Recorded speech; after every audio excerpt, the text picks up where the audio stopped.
বাংলা সাহিত্য ও সংস্কৃতির প্রায় সব কটি শাখা স্পর্শ করা একমাত্র ব্যক্তিত্ব কবিগুরু রবীন্দ্রনাথ ঠাকুর।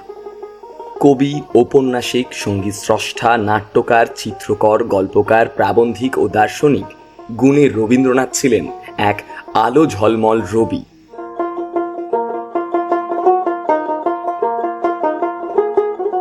রবীন্দ্রনাথের সৃষ্টিকর্মে উঠে আসে মানুষের মুক্তির দর্শন। তিনি মনে করতেন শুধু নিজের শান্তি বা নিজের আত্মার মুক্তির জন্য ধর্ম নয়, বরং মানুষের কল্যাণের জন্য যে সাধনা তাই হলো আসল ধর্ম। রবীন্দ্রনাথের এই দর্শন চিন্তার সঙ্গে হুবহু মিল পাওয়া যায় সাধক লালন সাঁইয়ের, যার গানের বাণীতে উঠে এসেছে মানুষে মানুষে সম্প্রীতির কথা, অসাম্প্রদায়িক চেতনা, সৃষ্টিতত্ত্ব। রবীন্দ্রনাথ ঠাকুর ছিলেন লালন ফকিরের অন্ধ অনুসারী। রবীন্দ্রনাথ ও লালন নাম দুটি উচ্চারণ করার মধ্যে একটি বৈপরীত্য আছে, কিন্তু সমাজ পরিবর্তনের টানে এখন আমরা এমনভাবে এগিয়ে একটা জায়গায় এসেছি যে রবীন্দ্রনাথ ও লালন ফকির নাম দুটি এক নিঃশ্বাসে উচ্চারণ করতে পারছি। রবি ঠাকুরের অনেক গানেই লোকসুরের প্রভাব দেখা যায়, বিশেষত তার বাউল অঙ্গের অনেক গানেই বাউল গানের সুর ও তার ভাবের প্রভাব খুব প্রত্যক্ষভাবেই পরিলক্ষিত হয়। অনুমান করা হয় পারিবারিক সূত্রেই প্রথম লালন ফকিরের কথা জানতে পেরেছিলেন রবীন্দ্রনাথ, কারণ ঠাকুর পরিবারের কারো কারো সঙ্গে পরিচয় ছিল লালনের। তবে শিলাইদহের জমিদারি ভার গ্রহণের পর লালনের গানের সঙ্গে পরিচয় ঘটে রবীন্দ্রনাথের। শিলাইদহে থাকাকালীনই লালন ফকিরের গান সংগ্রহ করার উদ্যোগ নেন রবীন্দ্রনাথ ঠাকুর। রবীন্দ্রনাথ ঠাকুর লালন ফকিরের 20টি গান প্রকাশ করেছিলেন, যা প্রবাসী পত্রিকায় হারামণি বিভাগে প্রকাশিত হয়েছিল। তিনি অক্সফোর্ড বিশ্ববিদ্যালয়ে দেওয়া বক্তৃতায় লালনের খাঁচার ভিতর অচিন পাখি গানের ইংরেজি অনুবাদ বিদেশি শ্রোতাদের শুনিয়েছিলেন। বলা হয়ে থাকে লালনের গান রবীন্দ্রনাথকে দারুণভাবে প্রভাবিত করেছিল। তার মধ্যে উল্লেখযোগ্য হল আমার মনের মানুষ আছে প্রাণে, তাই হেরিতায় সকলখানে। ঠাকুর পরিবারের লালন সাঁইয়ের আসা যাওয়া ছিল, এমনটাও বলেছেন কিছু কিছু গবেষক। রবীন্দ্রনাথের জ্যোতি দাদার আঁকা লালনের ছবিটি লালনের জীবিত অবস্থার একমাত্র প্রতিকৃতি। বৃদ্ধ লালন একটি চেয়ারের সামনের দিকে ঝুঁকে বসে আছেন। রবীন্দ্রনাথ ঠাকুর তার এক লেখায় বলেছেন, লালন ফকির নামে একজন বাউল সাধক হিন্দু, মুসলমান, বৌদ্ধ, জৈন ধর্মের সমন্বয় করে কি যেন একটা বলতে চেয়েছেন। আমাদের সবারই সেদিকে মনোযোগ দেওয়া উচিত। খাঁচার ভেতর অচিন পাখি কেমনে আসে যায়। লালনের এই গানটি শুনে রবীন্দ্রনাথ এমনই মুগ্ধ হলেন, দেহতত্ত্বের এই গানটিকে রবীন্দ্রনাথ ইংরেজিতে অনুবাদ করলেন। 1925 সালের ভারতীয় দর্শন মহাসভায় ইংরেজি বক্তৃতায় এই গানের উদ্ধৃতিও দিলেন রবীন্দ্রনাথ। রবি ঠাকুরের সেই কথা ধরে এগোলে লালন সব সময় বলেছেন মানুষের কথা, মানবতার কথা, মানবতাবাদী দর্শনের কথা। আমাদের সেদিকে মনোযোগ দেওয়া উচিত, কারণ এখন সময় এসেছে মানুষের সব কুসংস্কার ভেঙে দিয়ে শুধু মানুষ ভজবার সময়। মানুষ ভজলেই আমরা পরিপূর্ণ হব ধ্যানে, জ্ঞানে, দর্শনে, সব দিকে। সুনীল গঙ্গোপাধ্যায়ের উপন্যাস মনের মানুষে লেখক একটু কায়দা করেই লালন ফকির এবং রবীন্দ্রনাথের দেখা হওয়ার ব্যাপারটি খোলসা করেননি, কারণ তিনি উপন্যাসে দেখাচ্ছেন যেবার শিলাইদহে গিয়ে জ্যোতিরিন্দ্রনাথের সঙ্গে লালন ফকিরের দেখা হয়, সেইবারে জ্যোতি দাদার সঙ্গে কিশোর রবি শিলাইদহতে এসেছিলেন। কিন্তু ঠিক যে সময় লালন ফকির জ্যোতিরিন্দ্রনাথের বজরায় গিয়েছিলেন, ঠিক সেই সময়টাতেই ছোট্ট রবি নদীর চড়ায় বালি হাঁস দেখতে চলে যায়। লালন ফকির আসার পর জ্যোতি দাদা তাকে অনেক ডাকাডাকি করেও পাননি সেই সময়। এখানে জ্যোতিরিন্দ্রনাথ ঠাকুরের সঙ্গে লালন ফকিরের কথোপকথনের একটি দীর্ঘ বিবরণ আছে। সেখানে বলা হয়েছে জ্যোতিরিন্দ্রনাথ এক বন্ধুর কাছে লালন ফকিরের গানের সুখ্যাতি শুনেছিলেন, তাই শিলাইদহেতে এসে লোক পাঠিয়ে তাকে নিজের বজরায় নিয়ে আসেন তিনি। প্রথমে লালন ভেবেছিলেন তাকে বুঝি শাস্তি দেওয়ার জন্য ধরে আনা হয়েছে। তারা যে জমিদারের জমিতে এক জঙ্গলের মধ্যে আখাড়া করেছেন, এ বোধহয় তারই শাস্তি। জমিদারের সঙ্গে তার কথা বলে ভুল ভাঙে, জমিদারকে তিনি গান শোনান। তার গানের দর্শন নিয়ে আলোচনা হয়। তারপর লালন ফকির জ্যোতিরিন্দ্রনাথকে অনুরোধ করেন তাদের আখড়ার জায়গাটিকে নিষ্কর করে দেওয়ার জন্য। সঙ্গে সঙ্গে নায়েব শচীন বাবুকে নির্দেশ দেন এই গ্রামটিকে নিষ্কর হিসেবে পাট্টা করে দেওয়ার জন্য। এই গোটা ব্যাপারটা চলাকালীন কিন্তু কিশোর রবি যে বালি হাঁস দেখতে গেছিল সে আর ফিরে আসেনি। কবিগুরু রবীন্দ্রনাথ ঠাকুর ও লালন সাঁইজির মধ্যে দেখা সাক্ষাৎ হয়েছে কিনা তা নিয়ে এখনো পর্যন্ত রহস্যই রয়ে গেছে। পক্ষে বিপক্ষে উভয় মতই প্রচলিত রয়েছে। কারোর ধারণা দুজনের সাক্ষাৎ হয়েছে, অন্য পক্ষের মত দেখা হওয়ার সপক্ষে প্রামাণ্য কোনো দলিল দস্তাবেজ নেই।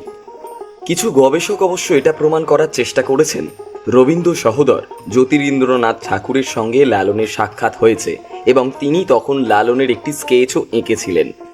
তবে এই দুই কিংবদন্তি পুরুষের সাক্ষাৎ হোক বা না হোক, রবীন্দ্রনাথের কল্যাণে যে লালন সারস্বত সমাজে ব্যাপক পরিচিতি পেয়েছেন তা কিন্তু মিথ্যে নয়।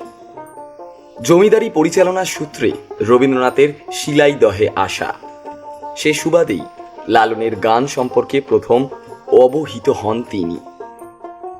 রবীন্দ্রনাথ শুধু বাউলকে বিশ্বের দরবারে উপস্থিত করে কিংবা নিজেকে বাউলের দলভুক্তই করেননি, আপন সৃষ্টির ক্ষেত্রে সারস্বত ঋণ গ্রহণ করেছেন বাউলদের কাছে। গান সংগ্রহ, প্রকাশ এবং অনুবাদ কর্মের বাইরে নিজের সৃষ্টির জগতে বাউলকে বসিয়েছেন বিশেষ আসনে। বাউল প্রেমের সাধক, তাদের প্রেম মানব আশ্রয়ী। মানুষের মধ্যেই তারা মনের মানুষ, অধরা মানুষ, সহজ মানুষ, রসের মানুষ, সোনার মানুষ, ভাবের মানুষ কিংবা এদেরই প্রতীক অচিন পাখিকে খোঁজেন। বাউলের এই খোঁজা চলে মানব দেহের মধ্যেই এবং তার প্রাপ্তিতেই বাউলের সিদ্ধি। রবীন্দ্রনাথ বাউল সম্প্রদায়ের দ্বারা বিশেষভাবে প্রভাবিত হয়েছিলেন। রবীন্দ্র বাউল চিন্তা ও মরমী ভাবনা তার জীবনী চেতনার অন্তর্গত বিষয় হিসেবে বিবেচিত। রবীন্দ্র ভাবনা, চিন্তা ও আলোচনায় বাউল প্রসঙ্গ নানাভাবে এসেছে। মূলত শিলাইদহের বাউল সম্প্রদায়ের প্রেরণা ও প্রভাবেই তিনি রূপান্তরিত হয়েছেন রবীন্দ্র বাউলে। তার শিল্পকর্ম, পোশাক পরিচ্ছদ, ধর্মদর্শন, চিন্তায় বাউল ভাবের পরিচয় স্পষ্টভাবে প্রতিফলিত হয়েছে। অঞ্চল বিশেষে বাউল সম্প্রদায়ের ভাবধারা, তাদের আধার, তাদের গানকে তিনি তার প্রবন্ধে, নাটকে, নৃত্যে ও সর্বোপরি দার্শনিকতায় বারবার বিভিন্নভাবে ধরার চেষ্টা করেছিলেন। 55 বছর বয়সে রবীন্দ্রনাথ বাউল গান নামে একটি প্রবন্ধ লেখেন। সেখানে এদেশে হিন্দু মুসলমানের বিরুদ্ধ ধারাকে যারা মেলাবার চেষ্টা করে গেছে তেমন কয়েকটি নামের উল্লেখ করেছিলেন রবীন্দ্রনাথ। বিশ্বকবি রবীন্দ্রনাথ লালনের মৃত্যুর 2 বছর পর তার আখড়া বাড়িতে যান এবং লালনের দর্শনে প্রভাবিত হয়ে 150টিরও বেশি গান রচনা করেন। বাউলের দর্শন ও ধর্মচিন্তার সঙ্গে গুরুদেবের অন্তরাত্মার যোগ ঘটেছিল এবং গুরুদেব তার জীবন দর্শন ও সৃষ্টির সঙ্গে বাউলদের ধর্ম সাধনা ও গানকে যুক্ত করেছিলেন। বাউলের মতো রবীন্দ্রনাথও বাহ্যিক সাম্প্রদায়িক ধর্মকে অগ্রাহ্য করে অন্তরের ধর্মকেই আপন বলে মনে করতেন। বাউলের ধর্ম নিজেকে জানার ধর্ম, সহজ মানুষের ধর্ম। রবীন্দ্রনাথের সঙ্গে লালন ফকিরের দেখা হয়েছিল কিনা এ নিয়ে নানা মতভেদ রয়েছে। তবে লালন গবেষক ডক্টর আবুল আহসান চৌধুরী তার এক বইতে লিখেছেন, রবীন্দ্রনাথের সঙ্গে লালনের দেখা হয়েছে কিনা এ নিয়ে লালনের প্রথম জীবনী লেখক বসন্ত কুমার পাল রবীন্দ্রনাথকে চিঠি দিয়ে জানতে চেয়েছিলেন লালনের সঙ্গে তার দেখা হয়েছিল কিনা। তখন রবীন্দ্রনাথ চিঠির উত্তরে বলেছিলেন তিনি ফকির সাহেবকে জানতেন, কিন্তু সেই স্মৃতি ধূসর।